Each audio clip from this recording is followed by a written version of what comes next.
તો કેમ છે ભાઈ લોકો, આપણે વ્લોગની શરૂઆત આરીસામાં આપણું મોટું જોઈને જ કરશે. હવે દિવસ ખરાબ જાય તો આપણે બીજા કોઈને બાના ન ચડાવવા. मुझे तो लगता है तू ही पनवती है.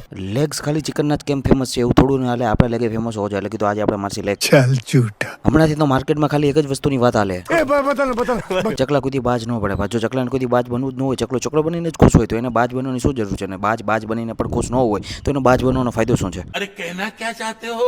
આવા જ વિચાર આવે છે અને મારા મગજની પથારી ફરી ગઈ. તો કીધું થોડક તમારી પથારી ફેરવી નાખું. कोई सेंस है इस बात की? ચાંદને મામા કહે છે તો સૂર્યને દાદા કાં કહે છે, ગાયને માતા કહે છે તો સાંજને પિતા કાં નથી કહેતા, બિલ્લી માસી તો બિલ્લાને માસા કાં નથી કહેતા. अबे तू थोड़ा सा बहन का क्या? ખાલી આવા જ વિચાર આવ્યા રાખે છે. પછી કીધું એકલો માણસ બીજું કરીશું. लेकिन तू कर भी क्या सकता है यार. તો આવા મગજનો ઓઠો કરતા કરતા આપણે ક્યારે લેગની ચોથી એક્સરસાઇઝ મારવા માંડ્યા ખબર ન પડી. અને આ ચોથી એક્સરસાઇઝ માર્યા પછી મારા મગજમાં ખાલી એક જ ગીત વાગ્યું.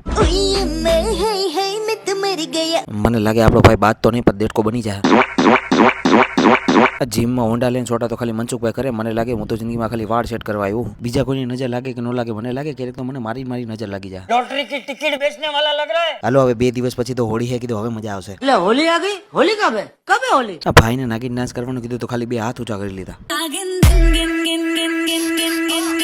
મને લાગે બીજા કોઈ બાજ બને કે ન બને, આ તો બાજ બની જ જાય. આપણે આપણો અરિજીત સિંહને ગીતની થોડીક રિક્વેસ્ટ તો કરી હતી પણ ભાઈનો આજ કોન્ફિડન્સ લેવલ થોડોક ડાઉન હતો. आज मूड नहीं कर रहा.